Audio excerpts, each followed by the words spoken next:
welcome. Oh, gosh, we are so excited today because we are starting Consciousness Rising in Zimbabwe. And it's not only Zimbabwe, it's Zimbabwe and beyond. We wanted to start as Consciousness Rising in Zimbabwe, and then we said, why do we want to limit ourselves? Who knows? I mean, maybe people want to hear a different voice coming from Africa.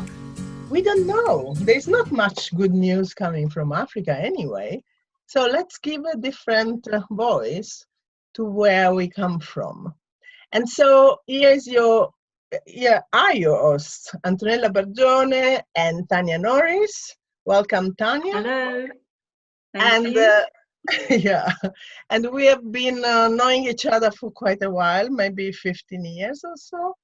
And we have, I'm sure 15 or 18 years even, Antonella. Wow, that's a long time.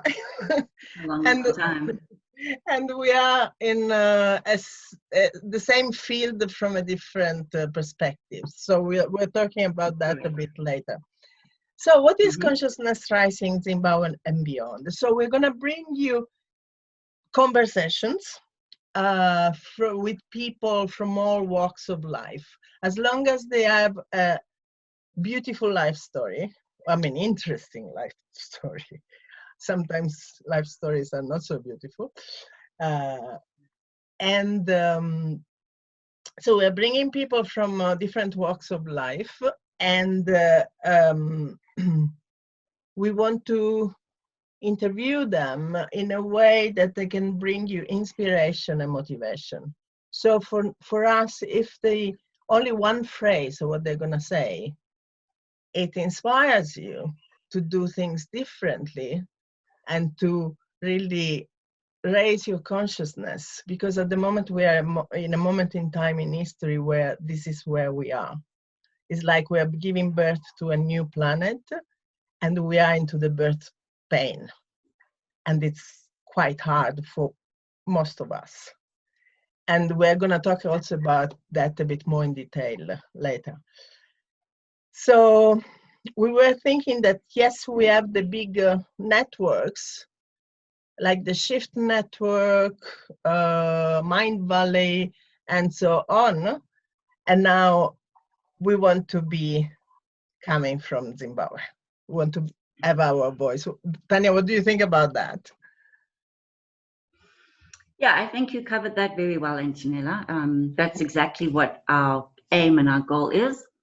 You know, for me, I feel like, and for a long time have felt, and I know you have as well, that we have such a wide variety of people here in Zimbabwe. You know, we have got this plethora of talented, gifted, committed, qualified people, all in the alternative and holistic lifestyle fields. Okay, and I just want to be able to bring them forward into the public platform or public domain, and try and access a greater community in Zimbabwe.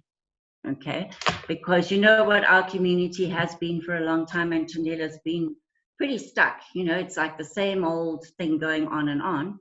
And I feel that now with the planet going through this flux and people are going through transitions and transformations, they need help with that. And I think it's very nice to know that we have people right here in Zimbabwe on the ground that are more than qualified to help them with that.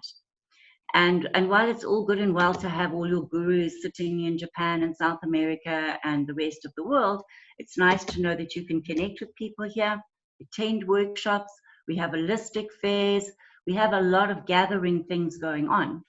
And I think that the greater population of the planet and Zimbabwe are becoming wise. Consciousness is rising, and consciousness means what? It means awakening and being more aware of your personal space and your surrounding space. So I think it'll be very, very useful information for us here in Zimbabwe. So I'm very excited about that. So we're going to bring you our very own people, and then we probably are going to interview people also from outside at some point. And that's very, very exciting. So what are we going to cover in these interviews, in these conversations? we are going to cover, we both come from the energy healing and energy psychology field. So most of that will be covered. And then we'll bring you traditional healing, natural healing, connection with the land, the environment, and different way to practice agriculture, which is so needed at the moment, because all these pesticides and this old way of cultivating the land is, how can I say, is taxing. It's taxing and not sustainable. Ancient history, there is so much of it, especially in Zimbabwe, and spiritual elders. If we're gonna be lucky to bring you spiritual elders, we're gonna talk about leadership. We are starting straight next week with Rachel Nirazo Adams. She's an amazing leadership coach who travels the continent and brings so much change to the environment she touches. And then we're gonna do lots of creativity, because creativity is one of the quickest way you can shift the practice of creativity, to think outside the box and shift perspective easily. And then more in general, we're gonna bring you metaphysical and esoterical conversation, which is what generally you don't talk when you are at a dinner, when you're having a dinner. So yeah, and if you have any suggestions of topics you would like to hear, please let us know. And so then another thing that we're gonna have on the channel is gonna be a playlist with the videos that we really like and that we think they're worth to share, because those also can help you to make this shift and this change. So Tania, how did we come about with it, with this idea? Well, yeah, it was very interesting, because I had been thinking about this for about 18 months, and somehow I just couldn't activate, well, what is it, how to do it, how to go about it. It was very jumbled in my head. And then last week, you and I had a conversation, and it transpired that you'd had exactly the same thoughts and exactly the same time frame as I had. And then we just said, that was it. Bam, well, that was what the problem was, is that we need to do it as a collaboration. And I think it's very important as well, because as you said earlier, we both come from different fields within the alternative practitioner society. So we've got different interests. So I think mixing it up like that, that will offer a lot of different topics for a lot of people. Not everyone's going to be interested in all the topics. We're all at a different frequency of, our growth and our awakening. So, but I think, in total, between the two of us, we'll be able to come up with some really good people, really good information, and there's just going to be something there for everyone. So, yeah, I think it was very much a divinely inspired move, to be honest. Yeah, and also it's a way to create community, to bring together, which is, at the moment, this is what the world is going towards. Although there's resistance for that, but this is where really the world at the moment is going forward. And these are, although they are quite intense, but they're also exciting time to live in, because they're required to continuously adjust and shift. And an interesting thing that I just add in there, Antonella, is that, we talk about these shifts and whatever. I actually remembered something earlier, is that if you look on the NASA website, where our solar system is moving through space, we've actually entered what we in alternative community call a photon field, which photons are light particles. And NASA calls it an interstellar cloud, which has actually got higher levels of radiation, and radiation is light as well. So what happens is when more light is being bombarded onto the planet, we become lighter. All right. And I think this is also what was contributing, not just us, but the plants, the animals, the humanity as such.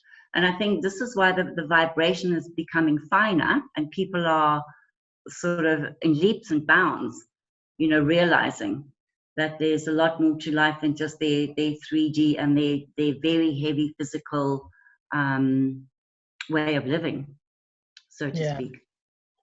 Yeah, and also, I mean, just following what you're just saying, they've done lots of,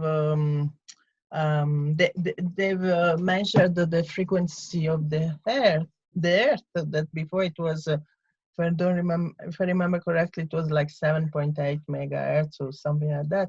But now it's up to 22, or if not even more.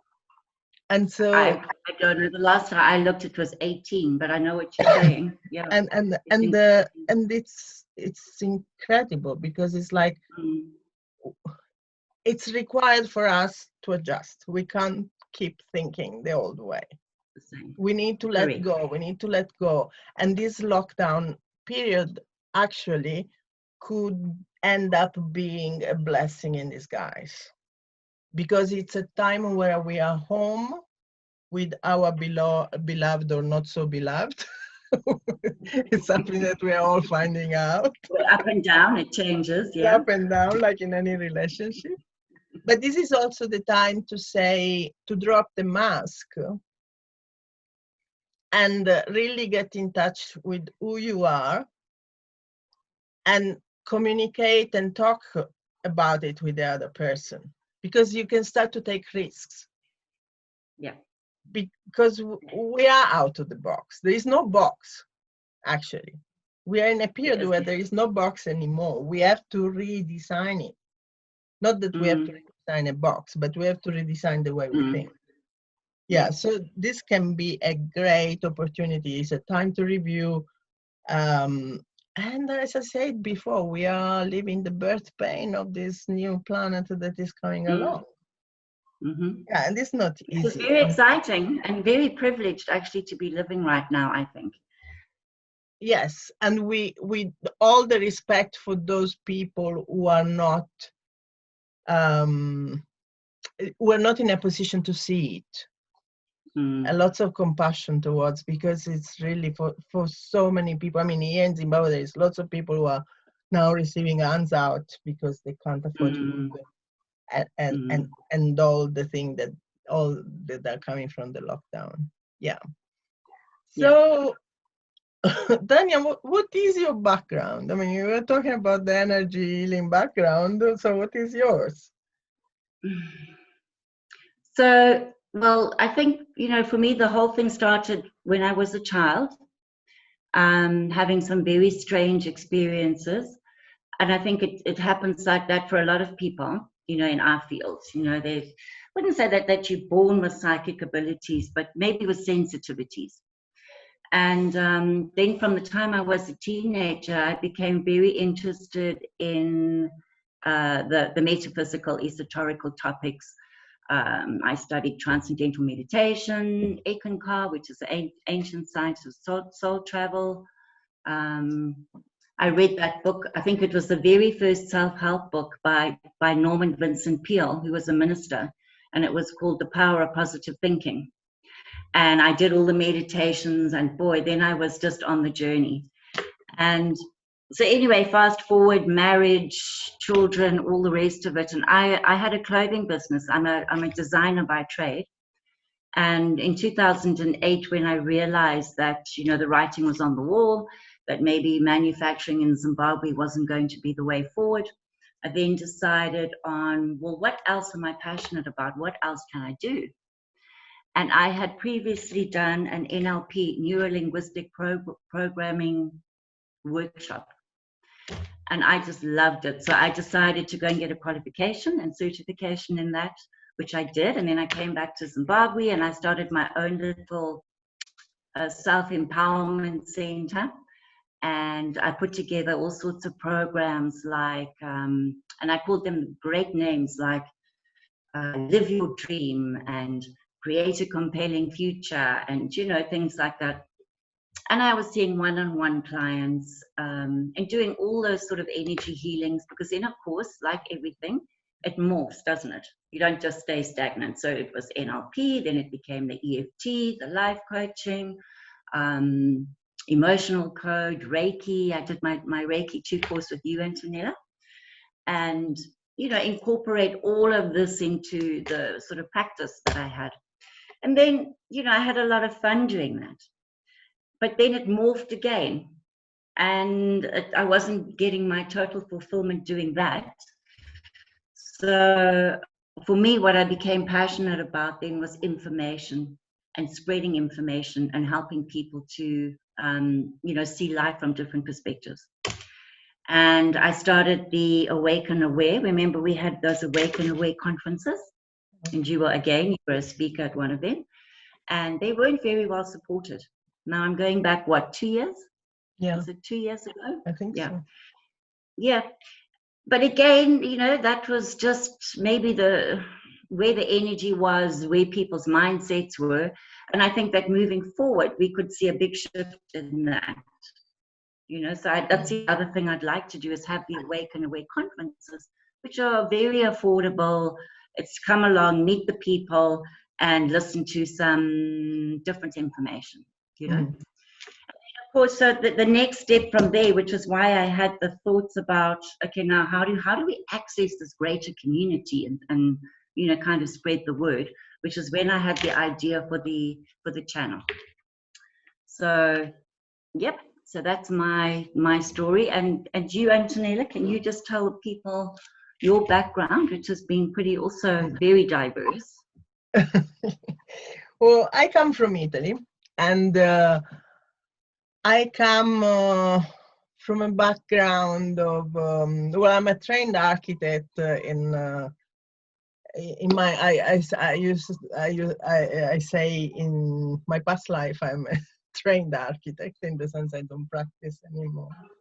And then I always been a seeker.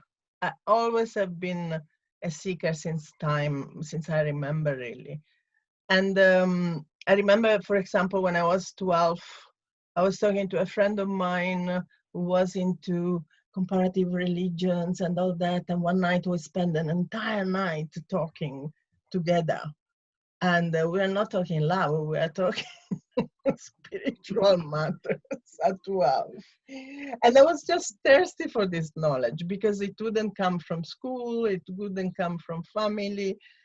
But I knew that there was much more to meet the eye, and there were different dimensions, but I didn't know how to get there. And then I lived my life, did university, got married very, very early, when I was 20, and lost my husband when I was 24. And previously, because which was a very painful experience. And previously, we lost as a family the home, because my parents went into, my family went into financial distress. So my life has been a mixture of happy period and downfalls, happy period and downfalls, continuous. So all this loss brought lots of grief to me, which is what I started to work on. It's been my leverage to really start to work on myself, because at some point, I remember when I was 29, my life was pretty okay from the outside, but I was not happy. I couldn't pinpoint anything. So I started to work on myself, and then I started to practice in Italy as well, because people say, oh, you have changed. Can you give me some of that? And so I started to train, not because really I wanted to teach people, but more because I was curious. So I started with breathing, with understanding emotions. And then I came here because I met my husband. My husband is from here. I came here, and there was another big fall, although there was so much love, but then I was completely derooted from where I was coming from. So I came here with 26 kilos of luggage, and that was it. And all the rest was left behind. So it's been like a life of adjusting. And so now I call myself the heart healer, because, and the art is spelled with the art in capital letter, because I use both emotional healing, spiritual healing, physical a bit less, but mental healing as well. And then I use lots of modalities. And so whenever a person comes to me, the concept is for me to help them to really find out where they are, have clarity on that, we clear whatever we need to clear, so that their body can start its own healing process, because the body's got such an innate wisdom that we can't even fathom the possibilities of healing of our own body.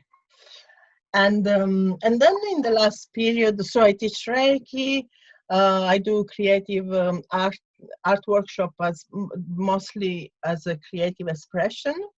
And then I do the Red Tent, which is a place in honor of the Sacred Feminine, which is a place where people come together, women come together and share. And then I've got a company called Unbridled Connection, where we do leadership coaching and with art, horses, and humanity. And so I've got a colleague who is a horse whisperer, the other one who does all the team building, and it's really, actually, that's really fun work to do. So that's about me, and now we are adventuring in this new consciousness rising Zimbabwe and beyond. Let's see how it goes. Let's see how it goes. Let's see how it goes. Yeah. I also, just to add on to what you were saying, Antonella, I also think that for a long time you've been like a space holder, like you hold space for people. Yeah. You know, all those workshops that you had, the art workshops and the Red Tent. Yeah, I certainly think that you're that type of a healer, so to speak. Yeah, and that's what's left, I would say, from architecture, because architects create spaces. So I create and hold the spaces as well. Yeah. Good. Thank you for that. Well, hopefully all of our, because obviously I'm creative, you know, being a designer and lending that way, and you're an architect leaning that way. So I think we're both pretty creative, that we can expand that creativity, isn't it? Yeah. Yes, it's so important. We'll see. Yeah. We're going to do some talks about that, for sure. Some conversation about that. We're going to have it. Yes. Yeah. So, Antonella, is there anything else that you'd like to say before we bring this one to an end? Yes, in the sense that we are living with this fear, being in lockdown, that has been put upon us from mass media, because the number, especially in Zimbabwe, thank God that they're not very high. So my invitation is really not to fall into this blind fear that they want us to fall into. And so, because fear is a big font of stress, and this fear and this stress can completely erode our immune system. They can bring it really down, because they bring our vibration down, and therefore we are more prone to get the virus or a virus in general. So when we talk about stress, we talk about 5F. Before there were 3: fight, flight, or freeze. Now they've also added feign and faint. So what happens when we have got a big stress? Let's talk, we are close to, we can hear the roar of a lion coming towards us. So our mechanism of defense, the body stops all the organs stop whatever they were doing before, and all the blood goes to our limbs, hands and feet, to fight, to run away, the flight, or sometimes to freeze. But with the lino, if we freeze, we really probably are not going to be there in a very short time. Right. So, and when we freeze, there is such a shock which blocks us from within. And most of that gets recorded into the psoas muscle. That are those two long muscles that go to the top of the iliac girdle and down to the perineum. And so then when the stress is gone, our organs and our body go back to normal. So if you were digesting a meal before you attack, now you can go back there to digest the meal. But when we are living in our life in continuous stress, and this stress never stops, then it's like our organs can't act freely, can't do their job. It's like there is this continuous release of adrenals that then can become cortisol, and then this stress completely start to run our life to the point of burnout. So the other two were faint and faint. So faint could be, of course, I mean, when it becomes too much, you just pass out. Or faint is when, in English, they use the word play possum. That is the animal that pretend to be dead, so it's not going to be attacked. So my invitation really is to do as much as you can. I mean, just as intention to drop the fear. I mean, as much you can. How can you do that? The quickest way, again, we go back to creativity, moving your body, and learning anything. Learn all those things, all those dreams that you had. Oh, I want to learn singing. Oh, I want to learn. Just go for it. Also, another one is creating community. So, like what we're starting now. Yeah. You keep yourself busy, and so therefore there is no time for fear because you are actually working, you are doing something. And then going back to creativity. Creativity can be anything from painting, from dancing, to for do it yourself. All those things that you want hands. And maybe sometimes instead of preparing food, just prepare a delicious meal. Make it sensual. True. So you just activate your taste bud. You open, if you've got a cabinet with spice, just look at that. Oh, if I try to imagine, if I use that spice, what would add? And you can start to change. Yeah, you can start to change. And so on creativity, I mean, I do it every day. Day. So I know what I'm talking about. Yep. 100% sure, and I can guarantee 100%. So I think that's really in short. But yeah. No, I agree. You know, I think the mindset, and I'll tell you one other thing, is that my wish for Africa is that it doesn't fall into the fear so much, because and I have a lot of hope, and I think that Africans are cleverer, to be honest.